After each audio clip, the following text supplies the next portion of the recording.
Think about it as almost a reverse subscription. Instead of Yeah. you paying us a monthly fee, we're going to pay you a monthly fee for allowing us to manage your energy.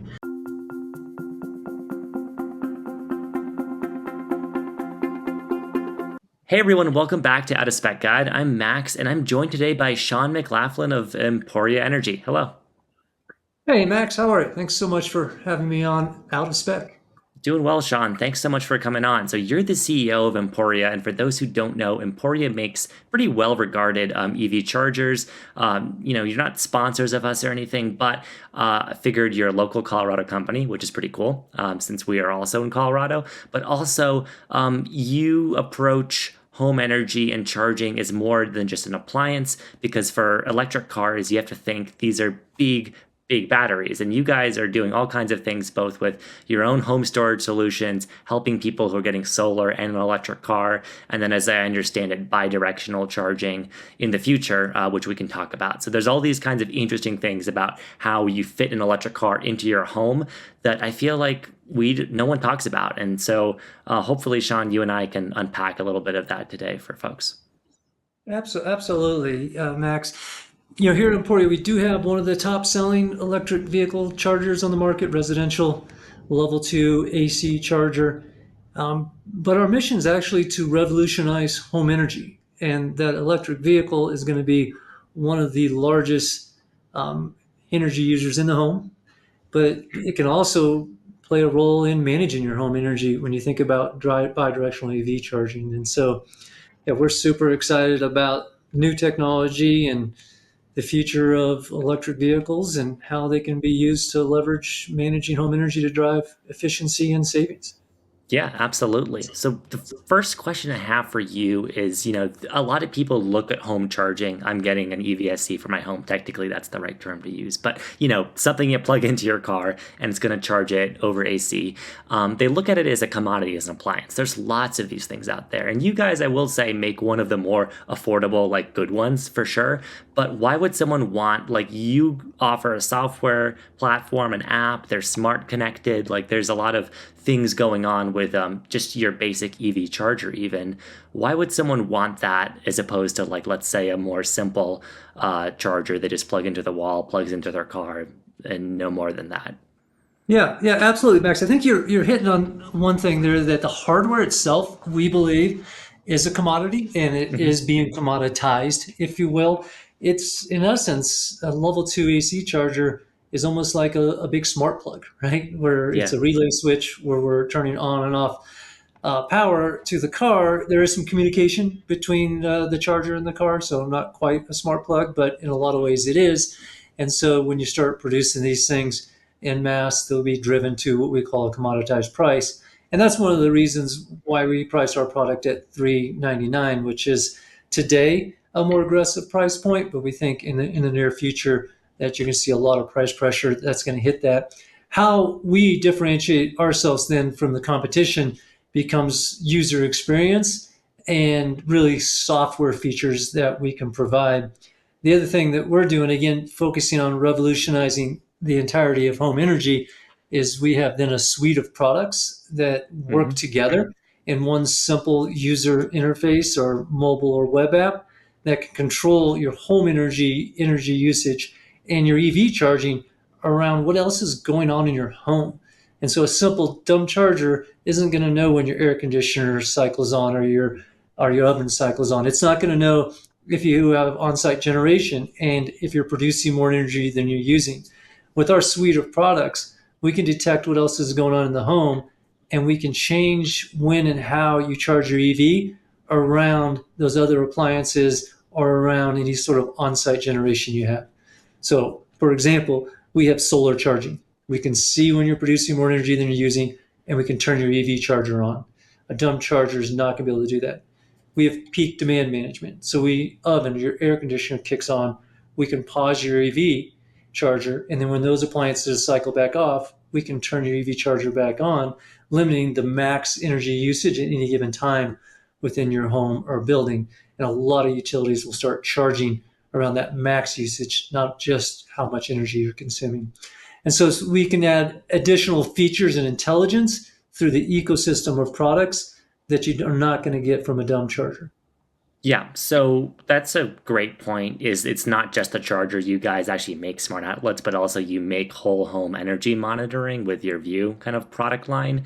So that ties into as well a Powerwall product you make that I guess can work as a solar inverter for people who are doing that. So it seems like what you're trying to build here is right a scalable model where okay, let's just say someone wants an EV charger, they're not going to go any further than that. They can buy your unit, and it's pretty affordable by itself. But over time, I guess they could add in more of those components and help make their home, whether they want to make it more environmentally friendly or just selfishly want to save on their power bill, which is totally reasonable.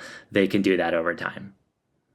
Yeah, yeah, exactly. Each one of our products work independently from one another, and they're a great value proposition as a standalone product. But they also work together to drive more energy efficiency and savings for the homeowner. We believe that 5 years from now, most homes will believe a home energy management is necessary. As a home energy management system will drive somewhere between 20 to 50% savings off of your energy bill. And really, when you're thinking about that 50% savings, that's going to be leveraging that car battery for bi-directional EV charging that you mentioned earlier. And it's going to be a no-brainer for people to invest in a system that's going to really drive both energy efficiency and energy savings in the homeowner. And so customers, similar to today where they choose Apple or Android, right? They kind of choose a platform. And our vision at Emporia is to be the world's leading home energy management platform. And people will commit to that ecosystem of products, really start to learn and understand the benefits of the user interface and how everything works. And they'll be committed to that as they roll out additional energy efficiency products in the home. I think that's super interesting because if you think about it, right, when they're buying into your platform, into your products, those are going to be seen as appliances, just like any smart home connectivity thing. Someone gets a Nest thermostat. You're not just, buying a utility at that point in time, you're investing into this ecosystem. So I imagine that's kind of difficult. One, you guys being a US based company trying to compete with a lot of commodity hardware, having to pay, US software development prices, employees, the hardware cost, all of that, but also having to design stuff that I imagine you're considering people are going to have this in their home for, potentially decades to come.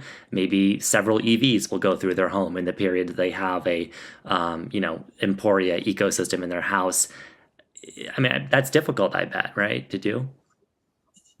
Yeah, you throw in there that we started the company in 2018, and in the middle of us designing, developing, and bringing our product to market, we had a global pandemic, and so it is Max. It has not been easy, Yeah. but in challenging is it's a lot of fun too, right? And we've got an amazing staff of engineers, hardware engineers, electrical engineers, mechanical engineers, power electronics, software, firmware, app developers, and they're super passionate about what we're doing. They're super passionate about the mission around driving energy efficiency and a sustainable grid. And so, all that hard work and difficulty, it's worth it in the long run. So we have a ton of fun. We take on a lot of challenges. We have a very large vision, and there's a lot of satisfaction when you see the growth of our adoption of our products. Yeah, well, it's a big mission, and I absolutely respect that. I imagine one of the bigger challenges is you have these standards. We've mentioned this, the V2X, right? Using bi-directional charging with the vehicle. And the other smart home things you guys have to get into, you have to integrate with people's bus bars in their homes at a hardware level, but then also like you have to consider, okay, what's the like smart home management of the week, like Zigbee or whatever. Like you have to work within these standards that are still candidly, it seems like being developed as we speak, right? Whether it's on like CCS cars at the moment or NACS cars in North America in the future, right? Using that Tesla connector. How are you, like this V2X bidirectional charger looks super interesting, but what is it like developing with these standards sort of being developed on the fly, it seems like from the outside? I mean, it definitely is difficult thinking about Emporia and being a lean startup and being really agile is actually a big advantage. We have larger corporations where it takes them a little bit longer to pivot or to make decisions. When we saw Ford and GM commit to the North American charging standard, as you mentioned, the Tesla charger earlier this year, we were able to pivot quickly. I'm actually using a North American charging standard charger in my home, an Emporia system. So I'm Oh a well. I'm an early beta tester, and so we're working on bringing that to market. We think we'll have it to market by the end of this year, and that's just again being a small lean startup. We can pivot quickly as the market adapts and changes.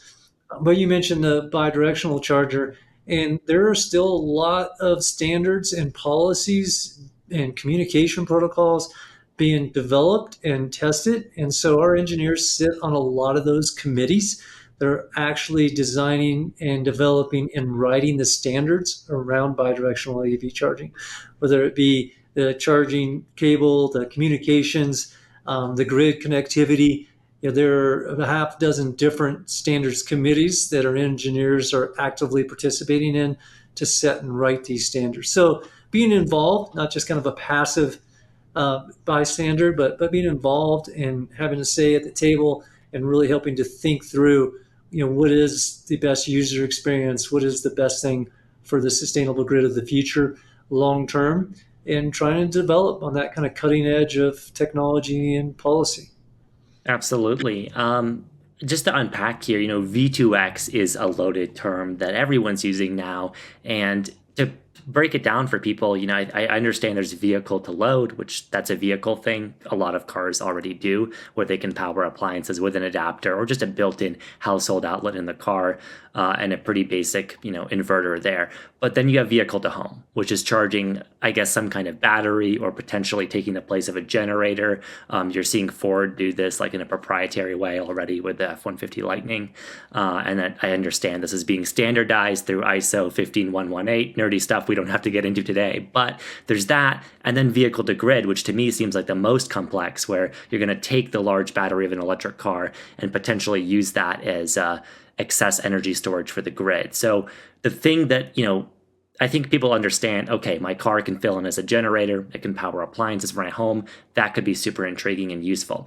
The vehicle to grid functionality that is being floated, I think it confuses people. I've heard people talk about like, okay, why do I want to give up my charge to the power company? Like, what am I getting out of that as a consumer?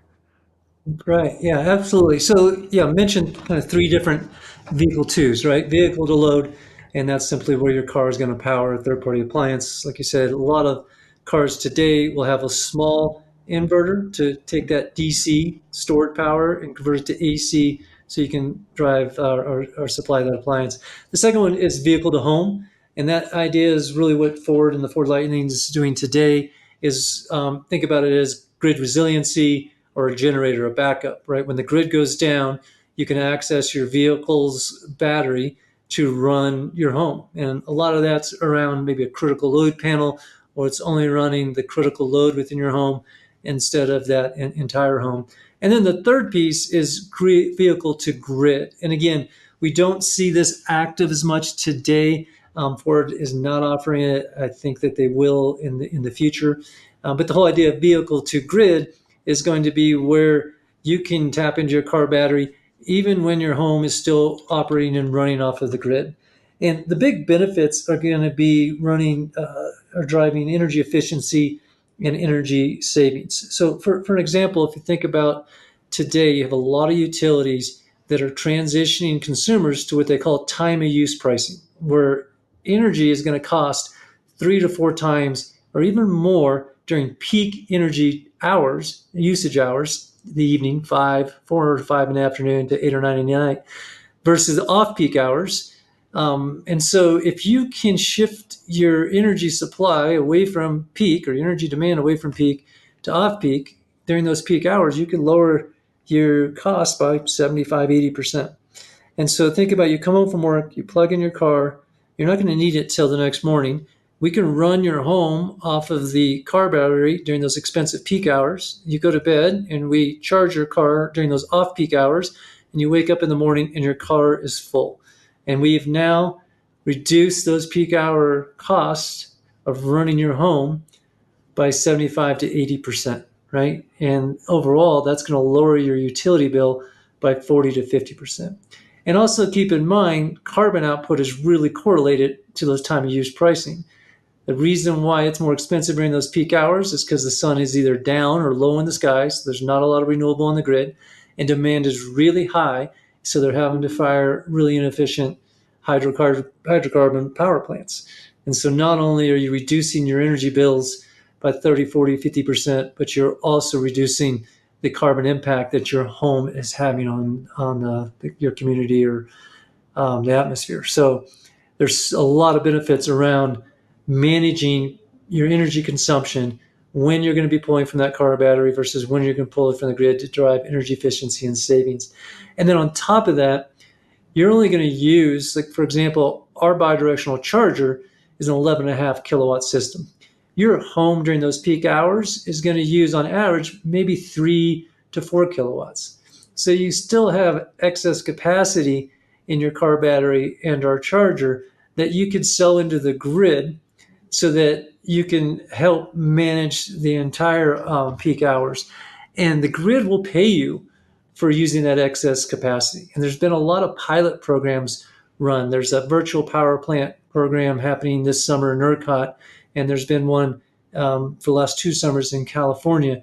And you've seen Texas hit absolutely record levels of energy consumption this summer.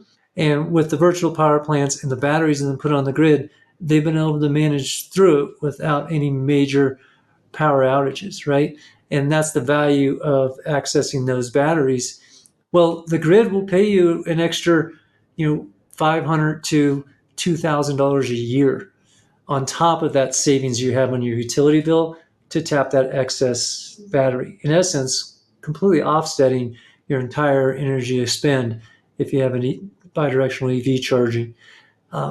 Another example of this is PG&E in California is running a pilot right now, and they're offering a $2,500 rebate if you install a bi-directional charger and sign it up to their program.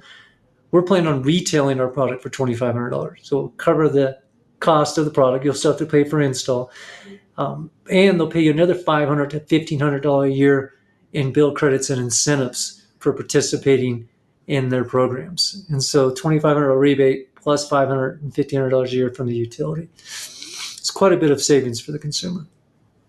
Yeah, no, superbly explained. And I think the savings potential, I think it's intuitive once you understand what's going on. I think you described it really well, Shawn.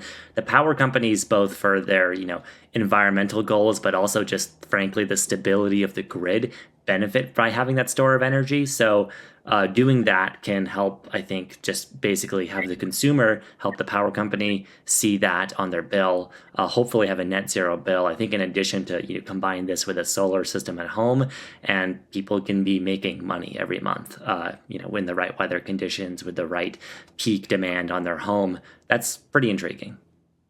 Yeah, when you think about the cost of an electric vehicle, right? It's tens of thousands of dollars, and 90 to 95% of the time, it's going to sit around in a parking garage or your parking or your driveway doing nothing, right? And so Hmm. being able to tap into that car battery and generate $2,000 or more of the kind of net savings while the car is parked is going to be really he's going to make EVs much more economical. Yeah. And I like how you mentioned the idea of, this all happening automatically. Sounds like this is going to require something like your software platform and a lot of smart things happening that have to be in sync. The vehicle batteries are big. I always really want to stress this point to people. I mean, you sell, and other companies like Tesla sell power walls and batteries for the home. And those are large, but a vehicle, if you can use a significant portion of its battery, is huge. I mean, like an F-150 Lightning we're talking about, right? In excess of 100 kilowatt hours. That would be like 10 of those power stations that you see many people selling. That's a lot of batteries. So if the power company can even take 20% of that, I mean, that is a lot of peak demand that seems like you can meet with just that. Yeah, and when you think about home battery systems, we do think they'll play an important role in the grid of the future, but they're expensive, right? For that 10 kilowatt system, you're talking about ten or $12,000 to install one of those in your home. And Hmm. your car battery, which is completely underwritten in the purchase of the car, as you said, can be as big as 100 kilowatts, so 10 times bigger. It would cost you close to $100,000 to install a battery that size in your home. And so for the cost of our bidirectional charger, you can tap into that.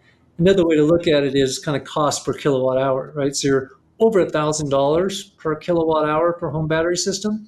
For the Hmm. cost of our bi-directional, being a tap into your car battery, you're going to be $40 or $50 per kilowatt hour. It's going to be a fraction of the cost to install and access that storage, which is going to be a huge, huge enabler for distributed renewable generation. It's going to make the economics of producing, storing, and using your own energy on demand a lot more economical than buying centralized hydrocarbon and transmitting it for hundreds of miles across the grid.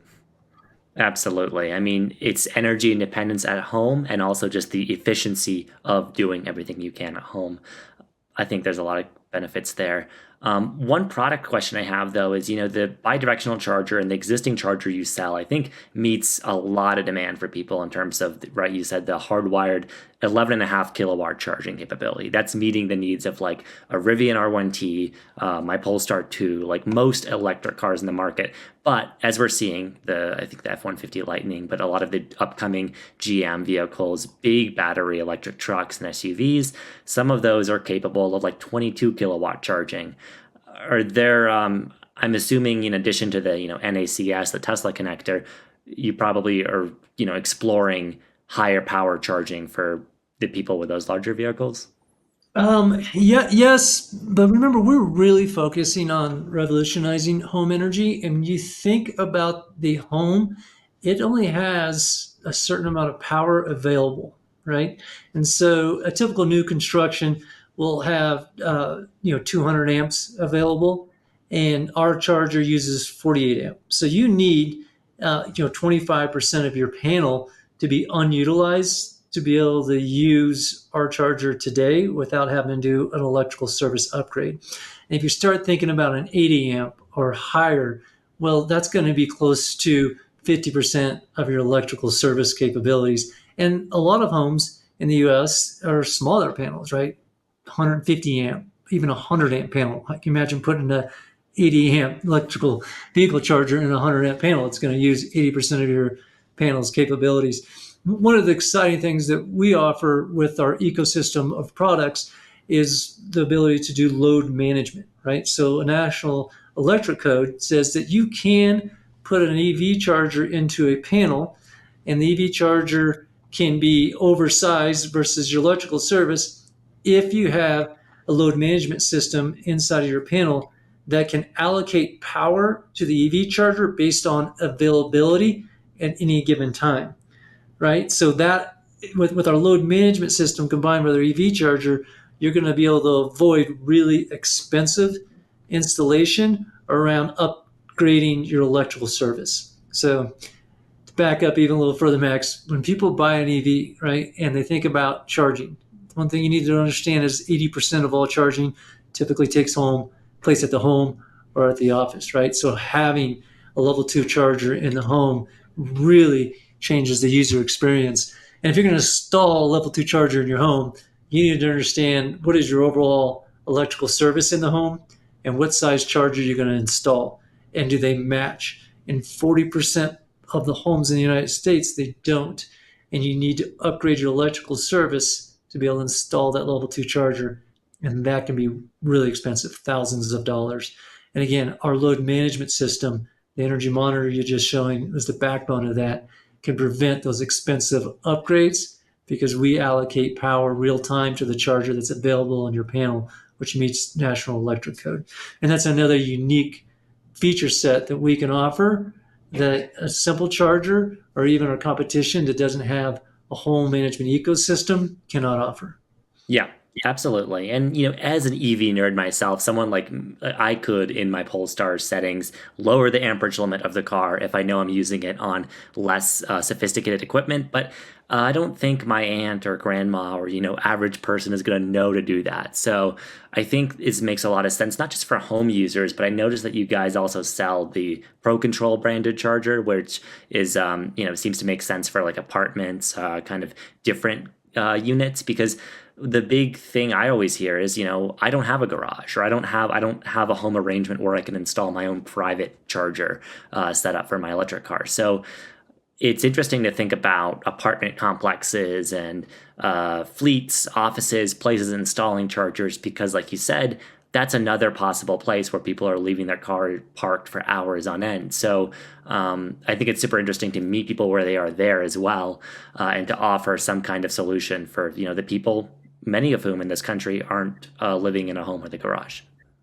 Yeah, that's exactly right. That's the purpose of Pro Control, so that you can manage who has access to the charger and when, right? And you can report exactly who used it and how often and how much energy they used. So you think about a public slash private setting, whether that be in front of an office building or a condo or apartment building, where the building owner can decide who has access to that charger, and that car driver who has access can unlock and use the charger, but the public can't just pull up and start pulling energy from that building, right? So it Mhm. gives you kind of that public-private setting to allow EV adoption in multifamily settings. Yeah, and pricing wise, I have to say, as someone who, I don't follow the market too closely, but let's think of something like viewers might be familiar with, like a Clipper Creek unit, right? Those are typically less sophisticated, really cheap units businesses and restaurants might have. There's no way they can control really who plugs into those and if they're taking energy. And then on the other end of the scale, you have players like ChargePoint who have very sophisticated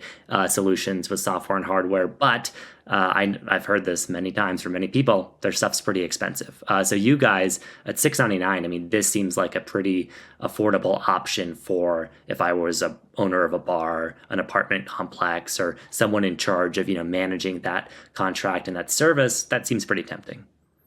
Yeah, I think we do have a little bit of a unique business model, and the thing that's really at the front of our minds with all of our products is what we call the consumer value proposition, right? And that is really the combination of three things. We starts and pride ourselves with exceptional customer service. If you go to Amazon or our website and read third-party reviews, you'll constantly see people commenting positively about our customer service team. The second thing is really trying to drive simplicity of hardware so that we can drive down the cost of our product. And then the third thing is giving the most robust feature set, right? So price, cost, most robust features drive a consumer value proposition. And we think we're second to none in that regard when you kind of measure the value you're getting across those three things. And we do that a couple different ways. Again, simplicity of hardware, committing to scale, manufacturing efficiency, but also our go-to-market strategy. We don't spend a lot of money on marketing and advertising. We don't sell through third-party box retailers that want a 30 or 40% margin. We have much more of a direct-to-consumer, word-of-mouth product that we sell on our website and on Amazon, which allows us to really decrease the amount of margin we have to capture on each product. But lastly, and probably more importantly, we're building an ecosystem of products that we believe will be in your home for decades, as you mentioned earlier. And so we're thinking about the long-term lifetime partnership with the homeowner, not a one-time hardware sale. We think with bi-directional EV charging, where we can drive, again, that 30 to 50% savings off your energy bill, plus produce additional revenue of $500 to $2,000 a year for our consumers, that we'll be able to generate reoccurring revenue and savings for the customer and reoccurring revenue for the company. So our vision is not how much can we capture on selling an EV charger. It's how do we bring a customer into our ecosystem and work with that customer for decades to drive energy efficiency and savings as a partner of ours, right? And so it's a different business model than you'll see out there that allows us to sell at a lower gross margin up front on the hardware, thinking about the long-term value of that partnership with the customer.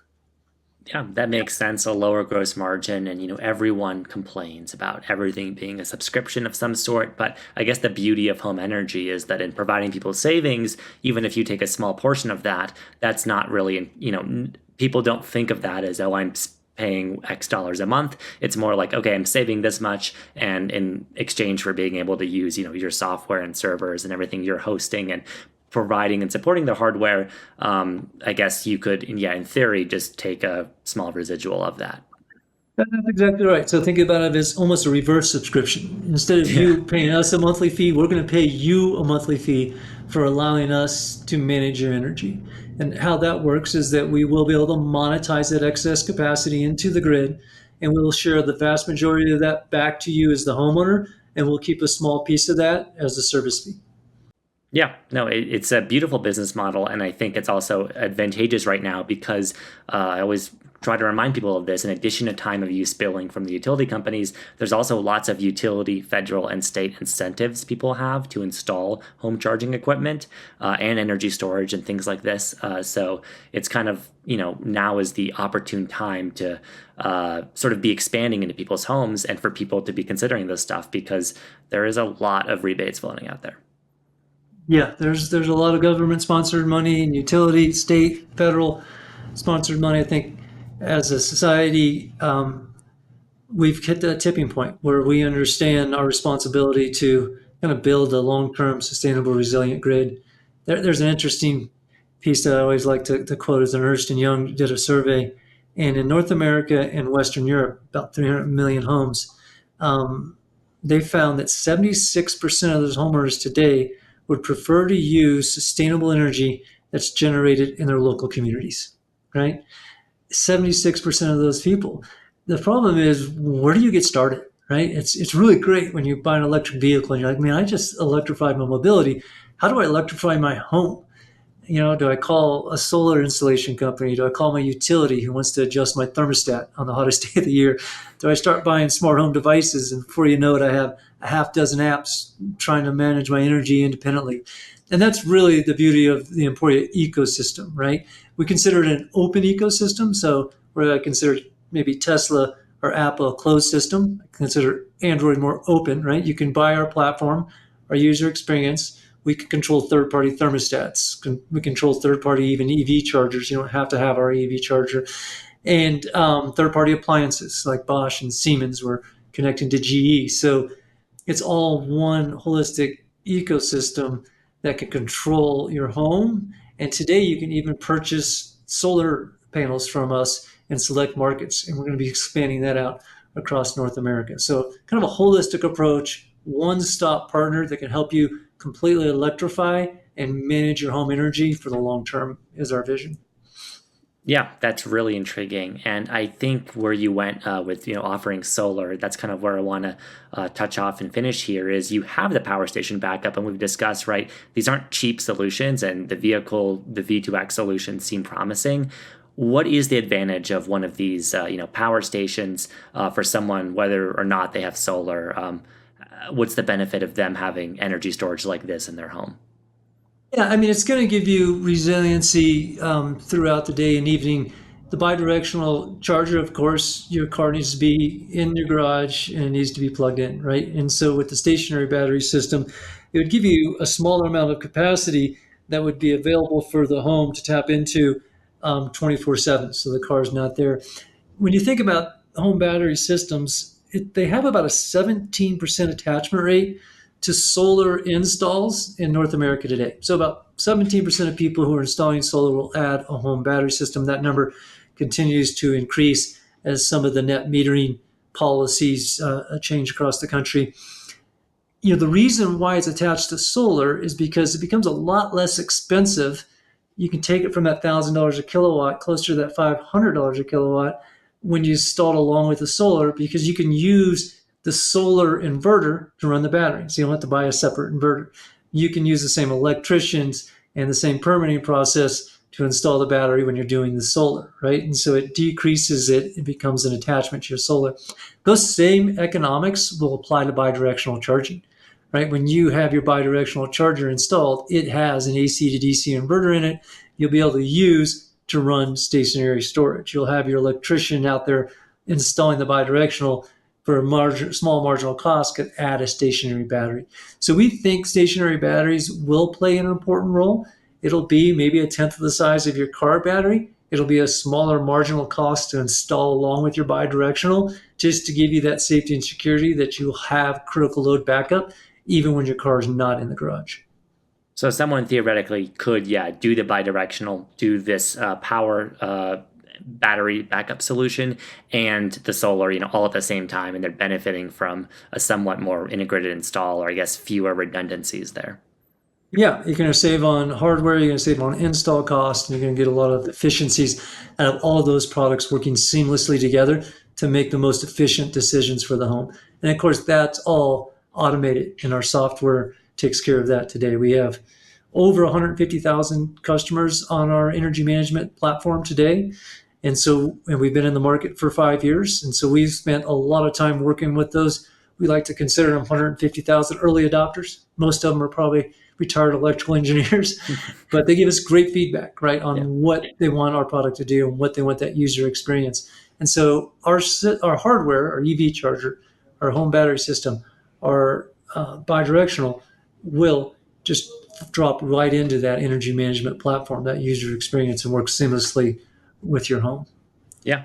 On the note of the power station, it seems like you guys are currently, it's a Colorado and Arizona, like regional exclusive thing. I suppose it's something to do with, a network of contractors or support, or are there challenges to rolling that out, around the country? Yeah, it's installer base, and we have recently switched battery systems. So we have kind of our second generation system out, and what we need to do with that, or are doing right now, is training installers, right? And Hmm. so we're here in Colorado, Arizona, one of our key markets. It was really quick for us to get a couple of installers in those markets up and running, but we'll be adding additional markets every single month, right? Yeah. And so right now we're working in California, Texas, Florida, Indiana. Believe it or not, it's going to be online really quick. So Oh, wow. we'll continue to roll this out region by region as we go through training processes on our new system with our installer base. And so that's really what's going on there. It's a Generation 2 battery system that we're launching for Emporia, and we're just retraining all of our installer bases so we can open it up across the country. Yeah, what's exciting. And one more bone for the nerds here who are still watching is that I guess the second generation unit uses the LFP chemistry, which is similar to what you're seeing in more affordable EVs now. Really appealing because these are super durable batteries. They're also cheaper, I assume, to source. But basically super durable, less worry about charging them right to full. Seems like those kinds of solutions make a ton of sense for home energy, where you're not worried about the absolute most density or lowest weight. I mean, it's something that's going to be sitting next to the home. So LFP as a technology in home energy makes a ton of sense to me. Yeah, that's exactly right. Exactly right. You're able to give a 12-year warranty on those LFP batteries, which is incredible. Some of the other really neat features of this product is it comes with a whole home transfer switch. And so traditionally, when you set up a battery system, you have to decide, hey, what critical loads do I want to run during a grid outage? And you're going to be limited to this loads. This new system has a whole home transfer switch, so you don't have to pre-select what loads you're going to back up. What will happen is when the grid goes down, it'll isolate your whole home from the grid, and then it has a load management system. And so you put your larger 240 loads into the load management system. You decide the priority of those, and if the home is drawing more energy than the energy capacity of the power backup system, it'll start shedding those loads only when it needs to, and then bring them back online when there's availability. And so it gives you a lot more flexibility of not having to upfront limit yourself to a small amount of loads. It can be the whole home backup with load management. And so it's really unique, and we're really excited about the early response we've got both from the end consumer and the installers on the systems. Yeah. Well, I think absolutely I agree with your earlier statement that, we're in the early adopter phase at the moment. And that seems like, your first, your customers and fans. I just spoke with Tom McLaughlin on this show, who rates a lot of chargers. He loves your guys' equipment. It's exciting that you're rolling this out, and you're based in Colorado too, and that this is all kind of happening. We're in the process of it. I think it's exciting. If I were in the position right now of setting up my home, I'd absolutely do solutions like this. I think it's exciting, and I think there's a lot to look forward to in the energy future. Everyone worries about the effect that EVs are going to have on the power grid and all this, and I think there's a lot of potential. It seems like speaking with folks like you, Shawn, every time just reminds me, oh no, this is an area of more of opportunity for like really everyone, for the customers, for companies like yours, than it is an area of worry or concern. I mean, if we're going to expand the power grid, make it more sustainable, towards whatever missions that governments and states and people might have, this seems like a great time to throw in a bunch of smarts like this and make people's lives better, save them some money. Yeah, I mean, absolutely, Max. I mean, change it can be scary, but when you think about our electric grid, you think about the way we've powered and run our homes in this country. There hasn't been any great changes for over 100 years. Technology has disrupted every other aspect of our life. It's about time we started thinking about using storing energy in our homes differently. And it is how the innovation works. It's a convergence of multiple technologies. It's batteries, it's electric vehicles, it's the Internet of Things, so you can have on tap control of your energy demand. It's policy, right? It's the virtual power plants. It's all converging here over the next 5 years, and it's going to allow us to leverage new technology to really drive a lot of energy efficiency and energy savings. I really believe we'll be able to reduce our consumers' bills by 30 to 50%. And if they're willing to participate, if they elect to participate in third-party grid services, another $500 to $2,000 a year of revenue off that car battery while it sits in their garage. And for a lot of people, that's going to be a game changer. That's going to be the difference of being able to afford an electric vehicle versus buying an ICE, right? Yeah, it's really exciting. It changes the whole equation when you don't think about it as just, oh, it's a more expensive car, but you can think of it like, oh, it's a potential energy source for my home, or it can work with my home, not just be this huge demand suck, which right now an electric car can be if you just have it in your home with a basic EV charger and don't think about when you charge it. If you have, the smart home management, all of this, then all of a sudden that big, potential expense becomes a huge asset. So that's exciting. One real quick anecdote. The city of Boulder ran a pilot on a vehicle to grid, and I talked to the city manager who was in charge of this. They hooked one Nissan Leaf up I've to seen it. the rec center, right? Yeah, Yeah. you see it. And I can't remember the exact numbers. They generated something like $275 a month on average of savings. And Yep. they assured me they still used that vehicle as a fleet vehicle. It wasn't a stationary battery system. $270 a month. And when I talked to the city manager who's in charge of that, he got a kick out of the fact that the lease on that was something like 240. And I don't know if I have my numbers exactly right, but the lease of the vehicle was less than what their monthly savings was on that one Nissan Leaf. And so again, the potential of leveraging this new technology in the future to drive energy efficiency savings, carbon-free grid to really enable distributed renewable generation. Yes, we're going to have a lot more demand on the grid with the adoption of EVs, but if we do it intelligently, it'll actually make for a much more efficient, stable grid than we have today. Absolutely. And I love a free Nissan Leaf. So that's awesome to hear about too. I see it every time I go to the North Boulder Rec Center. But thank you so much for joining me today, Shawn.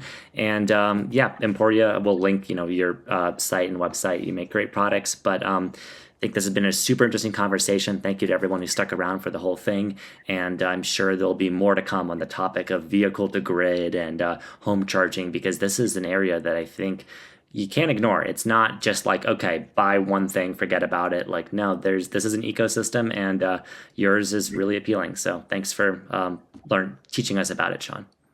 Max, thanks so much for having on this show. We're a young, hardworking company, and people like you giving us an opportunity to tell our story is really impactful. So thank you.